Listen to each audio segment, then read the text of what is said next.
Hello, everybody, and welcome into another episode of the Lions Grid.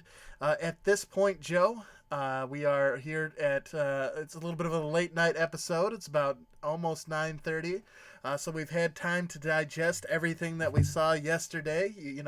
It's there's been a whole Monday to let those feelings evaporate, but of course, the Lions took on the Arizona Cardinals yesterday in Week 1. 27-27 the final score after overtime. And Joe, let's just kick it off and give me your initial thoughts about yesterday's game.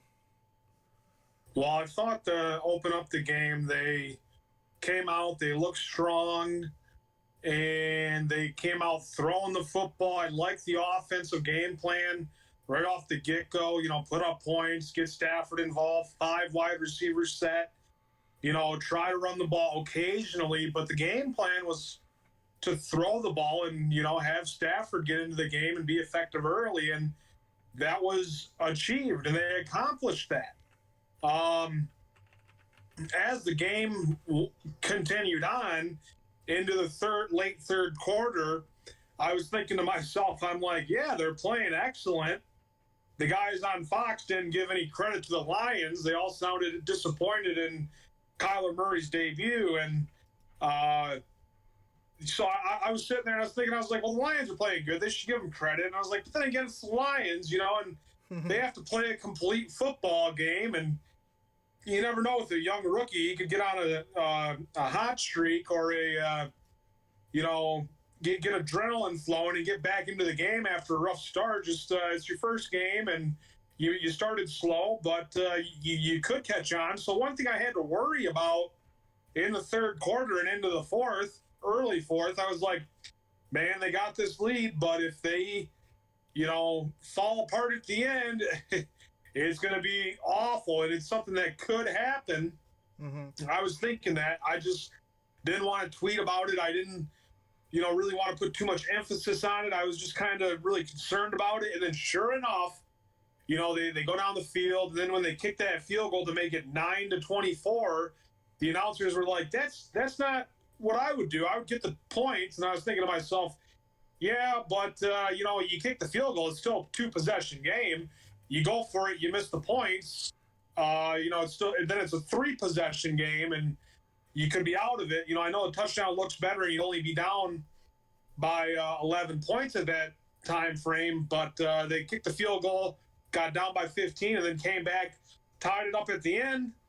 And really, in overtime, I was like, man, they're going to lose this football game. I was thinking the whole time in overtime they were going to lose it until the Lions put up a field goal. And then I was like, yep, it's going to end in a tie. And I was like, disappointed. It's not a loss, but it's a game that easily should have been won. Too many mistakes by the coaches on clock management, using your timeouts effectively, and good coaching by Arizona to stay in the game, and good adversity triumph by Kyler Murray to get his team back in the game. Yeah, I think you touched on a lot of good points there. For myself, from just me, we were talking about it before the game that this was an opportunity for the Lions to start off strong, and for them to really put themselves in a good position 1 week into the season. And for 3/4 of football, the Lions did just that. Yes, there was the Jamal Agnew fumbled punt in the third quarter that kind of started the downward slide in that momentum change. But, for 3/4 of football, the Detroit Lions looked really good. And even for, partway into the fourth quarter, they were still looking good. But then it all sort of took a turn. And I think one of the things that's hard whether you're a Detroit Lions fan or if you're just someone looking at the Detroit Lions and this history of struggle that they've had, it's kind of hard to separate their past performance from the current team. There's that whole, it's the same old Lions type deal. And unfortunately, this season started off with a situation with that timeout on a play that looked like it would have gone for a first down, if not more. Although, the Cardinal players did hear the whistle, so they weren't moving real fast. But it looked like the Lions could have easily secured that first down and closed out the game. And that timeout that was called, obviously Darrell Bevel was asking for it, but an assistant coach can't call a timeout, so Matt Patricia did okay it in the end. It has, when you look back at all of those painful Lion moments where that make you say it's the same old Lions, they supplied another one, and it makes it hard to separate this year's current team from the previous misfortune of the Lions when they do that, because it brings back up all those old feelings, and it's like, here we go again, just another new way for them to find a way to lose a game. Of course, they did end up losing. They did get the tie, but even though they didn't lose the game, they lost an opportunity to start the season out 1-0, because for 3/4 of that game, certainly they were in control. Certainly from their play, they did a great job of shutting down Kyler Murray until that last quarter, where he all of a sudden that Cardinals offense found their rhythm and started to really pick apart the Lions' pass defense. And to your point, Joe, about the Lions coming out and throwing the ball rather effectively, I think they did a good job of taking advantage of a weakness that the Cardinals defense had with their two best corners out for the game. It definitely softened up that pass defense, and they did a good job taking advantage of that early on, which is probably, they adjusted the game plan to fit the opponent. I imagine I was a little disappointed not to see Kerryon Johnson get 100 yards on the ground. I thought, especially in a Darrell Bevel offense, there'd be a good chance of that happening. But I'm certainly not upset with the way the offense performed, and I think if the game had ended after 3/4, we would be having a very different conversation today. We'd be talking about how good T.J. Hawkinson looked, how it was great to see Matthew Stafford get back on track, the defense shutting down a rookie head coach and quarterback. But unfortunately, you can't discount that fourth quarter in overtime, and it just, things went wrong. Like I said, started with the Jamal Agnew fumble, the 18 unanswered points to tie the game. Of course, part of that is that timeout and then the blocked punt after the timeout. And even the third down play that they actually ran after the timeout, where Stafford just, like, everyone ran down the field like 20 yards and they just sort of threw it up. The play that was canceled looked much more scripted and looked like a play designed to pick up 5 or 6 yards. That second play that they actually got to run was questionable. They just ran down the field and sort of threw it up. And then I think one of the things that surprised me the most, in overtime, there was that catch that Danny Amendola made as time was expiring there right towards the end of overtime. And there is no way you can convince me that as a Patriot, Danny Amendola wouldn't have run out of bounds and stopped the clock. For some reason, you put a Lions jersey on him, and he decides that he's going to fight for a couple extra yards and eat up the clock and not get out of bounds. It was crazy. And then Stafford comes back that next play and almost throws a pick. So it was, I'm in that same boat as you, Joe. As soon as both teams kicked a field goal, I was like, well, this is how it's going to end. It's going to end up being a tie game. And there was a brief moment there between that Danny Amendola play and then that almost interception where I was like, well, they might actually find a way to lose this game. It just, I don't know. The first 3/4, a very good performance. Fourth quarter and overtime, a lot to be desired. Yeah. At the end of it, you take into account the mistakes. And there was about 5 critical mistakes.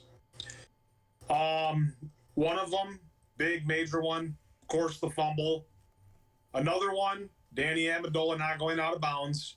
Another one, the timeout that he called on the third down play that could have sealed the game. The timeout in overtime on defense against the Cardinals to get the right defensive set. I felt like, if you're on third down and you can hold them to a field goal right here, don't take your timeout. hold on to it so you can get the ball back, go down the field, and have an extra timeout in case you want to take one and a couple shots and then spike the ball and then get another field goal and win the game 30-27. But they weren't thinking like that. And the other one happened earlier on in the game. That was Stafford getting sacked and fumbling the football. I think it was like the Lions' own side of the field and within the 30-yard line. And they ended up getting just a field goal out of it. So that was good on the defensive part. But defense for the Lions didn't play well. They didn't stop the run like we thought they were going to. They gave up a lot of yards on the ground and some big plays. Instead of seeing it be 2nd and 8, 2nd and 9, 2nd and 7, the David Johnson was picking up 5, 6, 8 yards on a rushing play, kind of creating mismatches for the defense to play effective defense. Then you have Kyler Murray scrambling for a few yards here, a few yards there. They're connecting on the short passes. It was just not a good effort. Maybe early on it was by the Detroit Lions defense, but as the game continued, Kyler Murray and the Cardinals offense were able to run the ball effectively. They were able to pass the ball effectively, and they really figured out this Patricia defensive-minded head coach. They really figured out how to move the ball effectively against him, and that cost them a win. Yeah, and taking a look here at some of the stats, both teams in terms of rushing the ball were about actually even. The Lions had 116 rushing yards.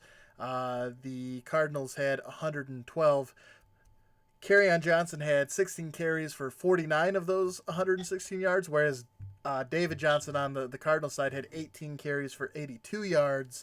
If you look at that per rush basis, the Cardinals were averaging 4.9 yards as a carry, whereas the Lions were averaging 3.6 yards. So, the Lions had a slight edge in the overall yardage, but the Cardinals were definitely making better use of their runs, getting more yards per rush. But then, you look at Stafford's numbers, 27 of 45 for 385 and 3 touchdowns.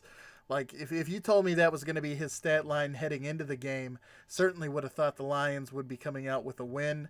Of course, we already mentioned T.J. Hawkinson had a pretty dynamite debut, 6 receptions for 131 yards and a touchdown. That's pretty good. But it's sort of, again, overshadowed just by that performance there at the end of the game, because up until that point, the Lions were looking good. Yeah, we really saw a lot of the rookies, at least 3 of them from the Detroit Lions, play good football. I mean, they came in there and they played effective for being rookies. So that was good to see that the youth on the team is, Jelani Tavai, T.J. Hawkinson. I know Ty Johnson had a good run. I don't know if it was called back or not, but I saw good play from the rookies, and then there was the struggle on offensive line from Taylor Decker. He was getting beat, jumping off sides, holding.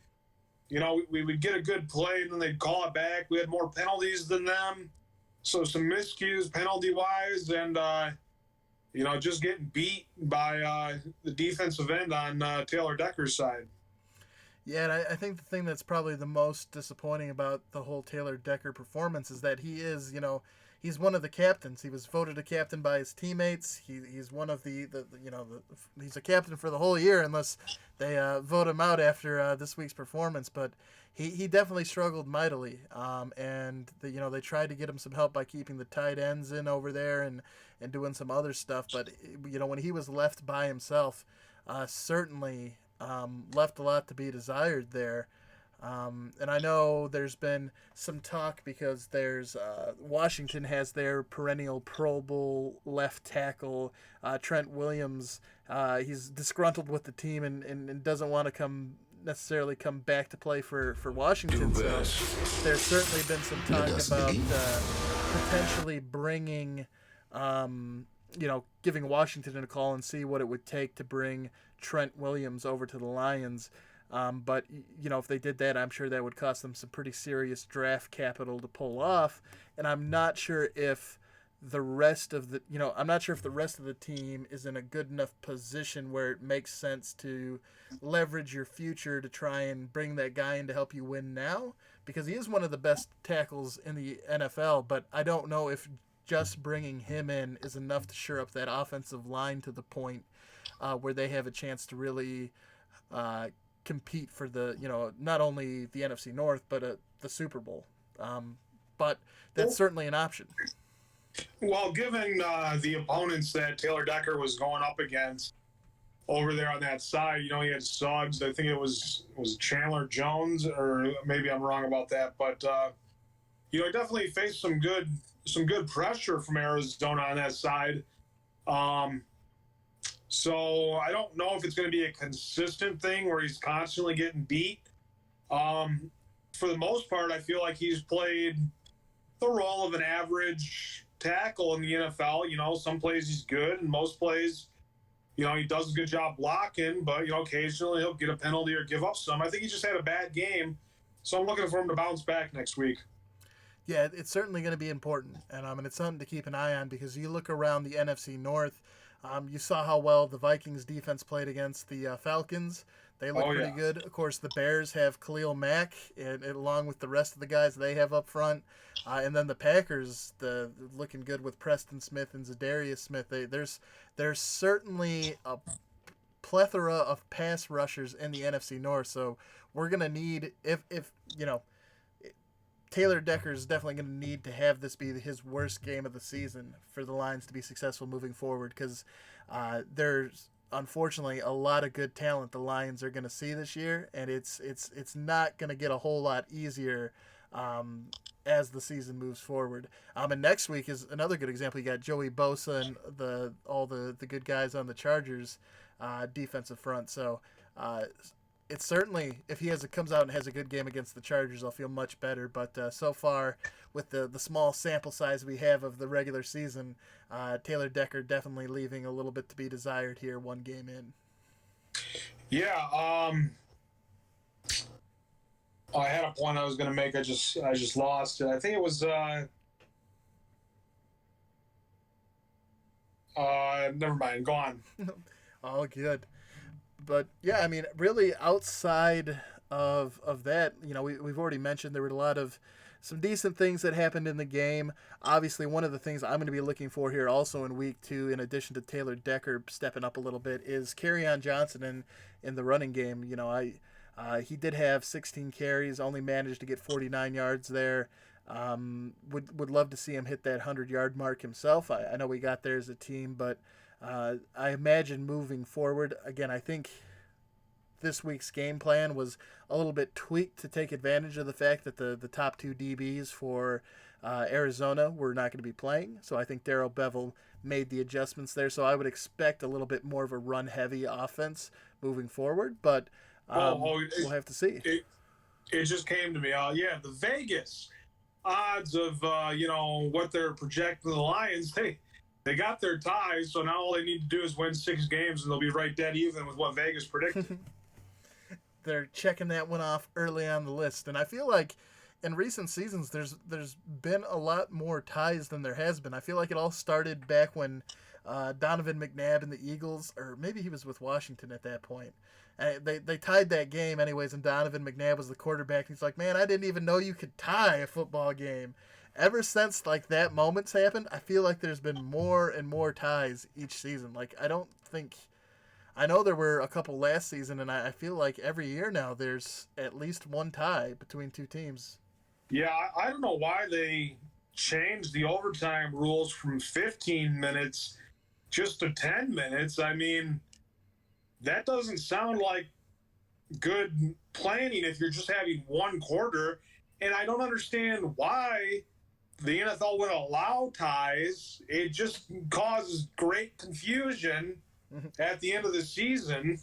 And I really think that they would do better if they just kept playing until they get a winner, because, you kick a field goal, these guys are tired. A big play is going to happen sooner rather than later. It's not like hockey in the playoffs where it's just going to go on for third overtime because everybody's tired and nobody can make a play. I feel like in the NFL, you got a lot more guys to get into the football game that can create mismatches and score as fatigue sets in and is a factor. So I don't know why the NFL hasn't changed their rules about ending a game in a tie. I think it's something they should look at the end of this year. Yeah, it is. It's always been sort of weird for me that the ties do exist, but I mean they've certainly been around for quite some time. So maybe it's one of those things where the NFL just feels like, it's always been a part of the game, so we don't want to change it. But yeah, it does seem weird, and I think unfortunately in the Lions case, a tie doesn't necessarily help or hurt you, but because it doesn't help you, I feel like it by default it does hurt you, because clearly in a game that you've tied, you had an opportunity to win that game, and just because of the even though you're not getting a loss, something in the loss column, you're still missing out on a win that was very much within your reach. So I think from that aspect, any game you don't win, whether it be by loss or tie, a tie might be slightly better for you, but it still hurts. It's still not a good thing. Yeah, I don't see how a team at the end of the season is going to, or just teams in the division are going to get a tie. To really be a game above or to be a half a game above, they really have to have a whole loss behind you. And they're not going to have the same record. Like, say if it was 9-6-1, 9-7, you're better than them. But if they're 10-6, they're you're still 9-6-1, so they're better than you. So like even if you have 6 losses, one win to the 10 or a 9-7, it's really like at that frame of you have to have a whole game above or you have to have a whole game below to really have the tie come into a factor. Yeah, it's definitely, I think, a missed opportunity, but hopefully what we'll see out of the Lions moving forward is more so what we saw in the first 3 quarters of the game and less of what we saw in the fourth quarter. I think my last thought I will leave everybody with in terms of the game was I was also just a little bit disappointed that it seemed like the defense was getting pretty gassed there in the fourth quarter. I know that time of possession really spiked for Arizona then. That was really when they got a lot of their time with the ball, but it did seem like they were just getting there towards the end. They were just getting overworked, and they just looked a little exhausted out there. They looked a little flat. I think that's part of the reason why they, the Lions called that timeout when it was getting close to the end zone there, just to give the defense a chance to catch their breath, and it they ended up scoring anyways. But yeah, it was a little deflating to see them play so well for the 3 quarters, and then in the fourth quarter seemed to just like run out of the energy needed to close it out. Yeah, with the new signing of Trey Flowers, it was supposed to be a big impact player for the D line. You heard his name called one time, and he made an okay play, but he really wasn't an impactful player in the game. So, you got to think about the money that you gave him and what you're expecting from him on the season, and you'd like to see him do better next week. Yeah, and he also had that, and mind you, it was a pretty questionable face mask call they called him on, or maybe it was, they phrased it as illegal hands to the face there in that fourth quarter comeback the Cardinals had. It did seem a little sketchy from the replay. I don't remember seeing anything egregious with his hands getting up there in the face mask, but at the end of the day, he was called for the play, and it kept the drive alive for the Cardinals. So it unfortunate. Hopefully here he can bounce back and show that he'll be a worthwhile investment in week 2. But yeah. I got one last thing to say about how this game is going to affect the Lions next week, and hopefully change their or affect their, mindset. I think they played a very good football game offensively. I think they got a lot to work on defensively, but I think this is a game they can still build a lot of confidence off of, Mm-hmm. despite, tying the football game, because you typically in football games, coaches make one bad call or one bad play, and they're like, man, if we didn't make that, the whole game could have been different. This game, there was 5 bad plays by coaches and players, and I don't think that you're going to see that many in a repeat scenario throughout the course of the season. The average might be 2 or 3, significantly less than what we saw against Arizona. So I think you have the offense to build confidence around, and I think that the defense isn't going to play that poorly as the season rolls on. But we'll have to wait and find out. Certainly will. Well, this has been our thoughts here on the Week 1 tie with the Cardinals. If you enjoyed the show, please do help the channel grow. Go ahead and hit that like button.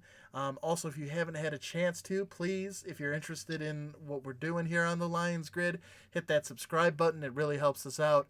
Making some good progress towards our goal of 100 subscribers so we can get our custom URL, but definitely need some more help there. So if you enjoyed what we've done here this evening, please consider hitting that subscribe button. You can also ring the bell if you would like to be kept up to date when we're going live with a new video.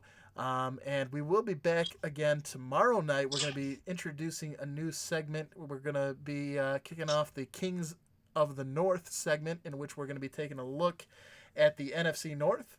Obviously, there's only been one game so far this season, but we'll take a look back at what we've seen from the Packers, the Bears, the Vikings, and the Lions, and talk about where we think all the teams are fitting in there in the power rankings as they're vying for that NFC North title. So that'll be tomorrow's episode. So if you want to tune in, then we'll be back again tomorrow night.